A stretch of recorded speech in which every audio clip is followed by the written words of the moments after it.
اعوذ باللہ من الشیطان الرجیم بسم اللہ الرحمن الرحیم الحمد للہ رب العالمین وصلی اللہ علی سیدنا و مولانا ابی القاسم محمد اللہم صلی علی محمد وآل محمد وآلہ الطیبین الطاہرین المعصومین اما بعد فقد قال اللہ الحکیم بسم اللہ الرحمن الرحیم قتل الانسان ما اکفرہ صدق اللہ العلی العظیم۔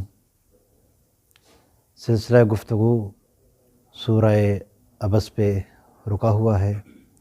بارگاہ ملکوتی حضرت علی بن ابی طالب علیہ السلام سے قرآن مجید کا ترجمہ اور مختصر تفسیر آپ کی خدمت عالیہ میں بیان کرنے کی سعادت عظیمہ حاصل کی جا رہی ہے۔ قرآن مجید کی تلاوت کرنا اور اس کو سمجھ کر پڑھنا ایک عظیم عبادت ہے، اور اس عظیم عبادت کے عظیم تر درجات بھی ہیں۔ سرکار دو عالم ختم مرتبت حضرت محمد مصطفیٰ صلی اللہ علیہ وآلہ وسلم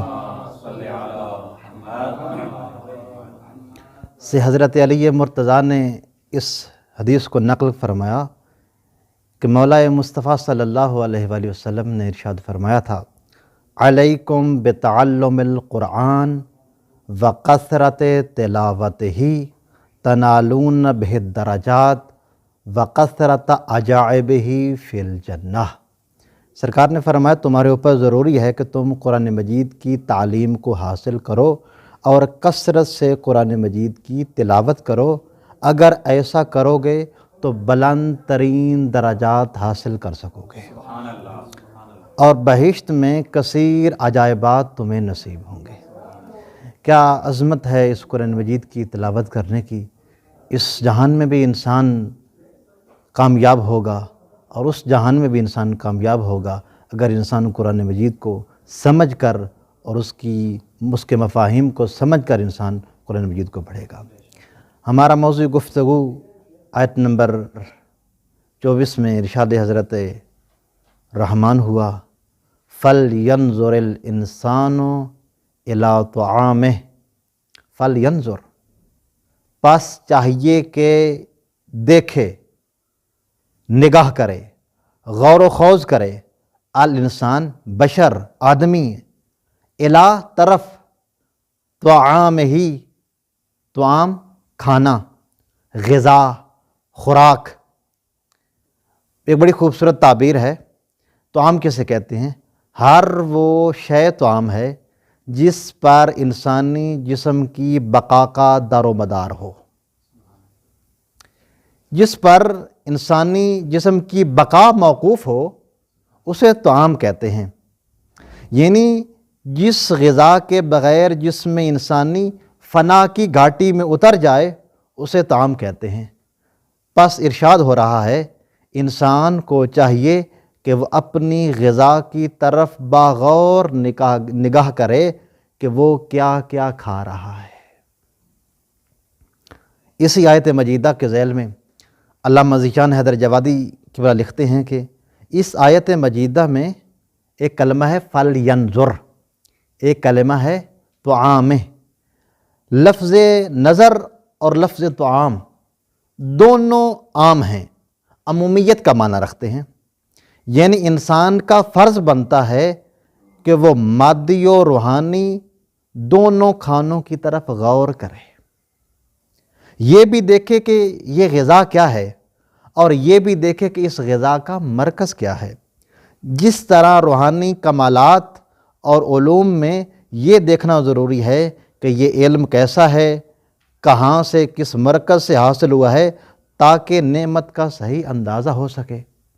یعنی اللہ تعالیٰ کی ذات نے جو انسان کا یہ جسد بنایا ہے نا، انسان جسم اور روح سے مرکب ہے، تو اسے غذائے جسمانی اور روحانی دونوں چاہیے۔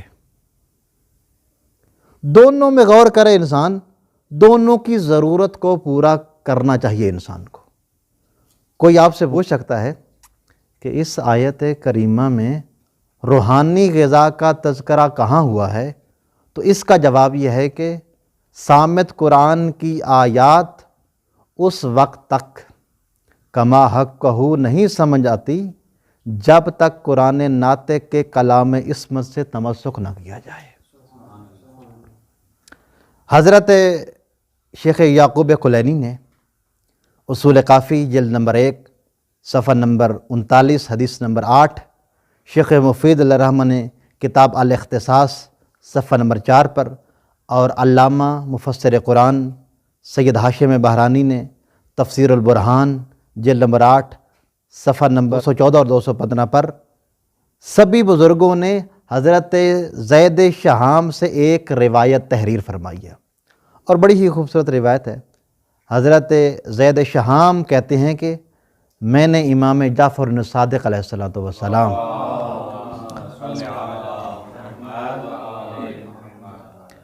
میں نے مولا سے پوچھا، مولا ارشاد خداوندی ہے کہ فَلْيَنْظُرِ الْإِنسَانُ إِلَىٰ طَعَامِهِ، انسان کو چاہیے کہ وہ اپنے غذا کی طرف، اپنے کھانے کی طرف غور کرے۔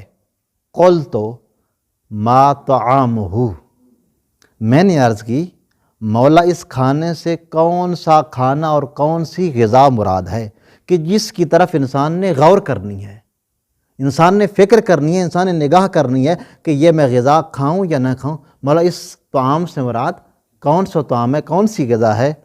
فقال الصادق علیہ السلام علمہ الذی یاخذہ امن یاخذہ، صادق آل محمد نے فرمایا اس غذا سے اور کھانے سے مراد انسان کا علم ہے۔ انسان کو چاہیے کہ وہ غور کرے، وہ دیکھے کہ وہ انسان کس سے علم حاصل کر رہا ہے، یعنی انسان یہ دیکھے کہ جس سے میں علم حاصل کر رہا ہوں وہ علم دینے کی اہلیت و صلاحیت اور قابلیت بھی رکھتا ہے یا نہیں۔ ہو سکتا ہے کہ ایک انسان جو ہے وہ جہالت کے پلندے سے علم حاصل کر رہا ہو، جہالت کے پلندے کے پاس جو خود مجسمہ جہالت ہے اس کے پاس علم کہاں سے ہوگا؟ اسی لیے ارشاد حضرت ہدیت ہو رہا ہے فَلْيَنْظُرِ الْإِنسَانُ إِلَىٰ طَعَامِهِ، انسان کو چاہیے کہ اپنے اس روحانی جو کھانا ہے انسان کا، روحانی جو انسان کی غذا ہے اس کی طرف دیکھے کہ وہ اس روحانی غذا کو کہاں سے حاصل کر رہا ہے، کیونکہ یہ علم عقل اور روح کی غذا ہو۔ یہ جو علم ہوتا ہے نا یہ عقل اور روح کی غذا ہوتا ہے۔ اب سوال یہ ہے کہ یہ روحانی غذا کس سے لینی چاہیے؟ بھئی اللہ تعالیٰ کی ذات نے تو فرما دیا کہ انسان تجھے چاہیے کہ غور کر کس سے علم لے رہا ہے۔ اب سوال یہ ہے کہ یہ علم کس سے لینا چاہیے؟ تو جس نبی پر یہ آیت مجیدہ نازل ہوئی ہے نا اسی نبی نے ارشاد فرمایا تھا انا مدینۃ العلم وعلی بابھا من اراد العلم فلیات الی الباب۔ سرکار نے فرمایا کہ میں علم کا شہر ہوں، میں محمد علم کا شہر ہوں، علی اس کا دروازہ ہیں، جسے بھی علم چاہیے وہ علی کے پاس آئے، وہ دروازے کے پاس آئے۔ تو اس حدیث کو کتب فریقین میں نقل کیا گیا ہے، اور پیغمبر خاتم کے اس فرمان سے ثابت ہوا کہ مادی غذا علی کے وسیلے سے ملتی ہے، اور روحانی غذا جو کہ علم و عرفان ہے وہ خود علی ابن ابی طالب عطا فرماتے ہیں۔ یہ ایسا عالم کہ جو پیغمبر اسلام کے علم کا ظرف ہے، وہ علم جب عطا کریں گے تو پھر انسان کی دنیا کی غذا بھی اور آخرت کی غذا بھی اسی علم کے اندر ہوگی۔ کیا عظمت ہے! علم علی، ذکر علی دونوں روح کی غذا ہیں۔ علم علی بھی روح کی غذا ہے اور ذکر علی بھی روح کی غذا ہے۔ جب اللہ نے فرمایا فَلْيَنْظُرِ الْإِنسَانُ إِلَىٰ طَعَامِهِ، انسان کو چاہیے کہ وہ اپنے طعام کی طرف غور کرے۔ اب اللہ تعالیٰ کی ذات کا کتنا شکر ادا کیا جائے کہ اللہ نے علم علی ابن ابی طالب عطا کرنے کے لیے ہمیں علی بن ابی طالب کا جوار بخشا ہے، اور ذکر علی بن ابی طالب کرنے کے لیے بھی علی بن ابی طالب کا جوار بخشا ہے۔ علمی و روحانی غذا عطا کرنے والے علی فرماتے ہیں، کیا خوبصورت فرمان ہے، علمی و روحانی غذا عطا فرمانے والے علی نے ارشاد فرمایا تھا، کیا وجہ ہے کہ میں لوگوں کو دیکھتا ہوں جب وہ رات کو کھانا کھاتے ہیں تو پہلے چراغ روشن کرتے ہیں تاکہ دیکھیں کہ وہ کون سی غذا کھا رہے ہیں، مگر اپنی روح کی غذا کی طرف کوئی غور فکر نہیں کرتے تاکہ ان کو پتہ چلے کہ جو غذا کھا رہے ہیں، جو میری روح کی غذا ہے، وہ کون سی غذا ہے، تاکہ اس غذا کو کھا کر عوارض جہالت و گناہ سے بچ سکیں، تاکہ ان کے اعمال اور عقیدے صحت مند ہو سکیں۔ جب تک انسان علم اور اپنی روحانی غذا کو اہل علم سے نہیں لے گا تو انسان کا عقیدہ بھی بیمار رہے گا، انسان کے اعمال بھی بیمار رہیں گے، انسان کے اقوال بھی بیمار رہیں گے۔ جب وہ اس اپنی روحانی غذا کو کسی اسپیشلسٹ عالم سے، روحانی عالم سے اگر وصول کر لے گا تو اس کے اعمال بھی سنور جائیں گے، اس کا عقیدہ بھی سنور جائے گا۔ اور سرکار امام حسن مجتبی علیہ السلام صلی اللہ محمد وعلی محمد، سرکار محمد مصطفیٰ سے یہ روایت نقل فرماتے ہیں کہ جناب رسول خدا صلی اللہ علیہ وآلہ وسلم نے ارشاد فرمایا تھا، مجھے تعجب ہے اس شخص پر جو جسم کی غذا کے بارے میں تو غور و فکر کرتا ہے لیکن روح کی غذا کے بارے میں بالکل بھی نہیں سوچتا ہے۔ نقصان دہ غذا کو اپنے جسم سے دور رکھتا ہے لیکن دل کو ہلاک کرنے والے مطالب سے اپنے دل کو بھرتا رہتا ہے۔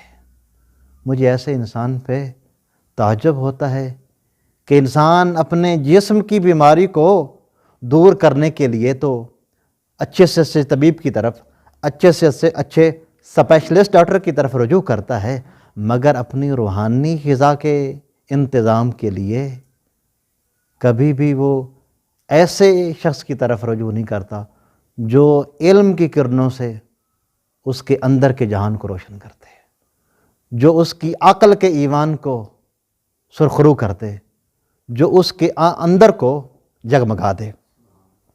اب سوال یہ ہے کہ وہ منبع علم ہستیاں کون سی ہیں جن سے ہمیں طعام روحانی اور معنوی لینا چاہیے؟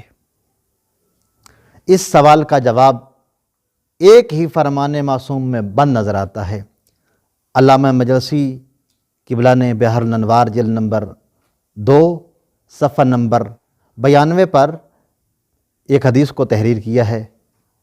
حضرت ابو مریم کہتے ہیں کہ امام محمد باقر علیہ السلام اللہم صلی علی محمد وعلی محمد، مولا امام باقر علوم علیہ السلام نے حضرت سلمہ بن قہیل اور حضرت حکم بن عتیبہ سے فرمایا تھا، بڑا خوبصورت فرمان ہے مولا باقر علوم علیہ السلام کا۔ سرکار فرماتے ہیں، شرقا وغربا لن تجد علما صحیحا الا شیئا یخرج من عندنا اہل البیت۔ مولا فرماتے ہیں کہ اے سلمہ بن قہیل، اے حکم بن عتیبہ، تم دونوں مشرق و مغرب میں چلے جاؤ، کائنات کے گوشے گوشے میں پھرتے رہو، تمہیں ہرگز کہیں بھی صحیح علم نہیں ملے گا مگر جو علم اہل بیت علیہ السلام سے برآمد ہوگا وہی علم صحیح ہوگا، وہی علم انسان کی روح کو صحیح و سالم رکھے گا، اور وہی علم جو آئمہ معصومین علیہ السلام کی لسانہائے مبارک سے، ان کی مقدس اور پاک و پاکیزہ زبانوں سے برآمد ہوگا، وہی علم انسان کی روح کی غذا بنے گا، اس علم کی وجہ سے انسان کی روح صحت یاب رہے گی۔ دعا ہے کہ محمد و اہل بیت محمد کا کریم خالق ہمیں سفرہ علی بن ابی طالب علیہ السلام سے علمی غذا کو سمیٹنے اور اپنے اندر اس کو رکھنے اور اس پر عمل پیرا ہونے کی توفیق عطا فرمائے، اور ہمیں یوم آخرت قرآن و اہل بیت علیہ السلام کی شفاعت عالیہ سے بہرامند فرمائے۔ وآخر دعوانا ان الحمد للہ رب العالمین وصلی اللہ علی محمد وآلہ الطاہرین۔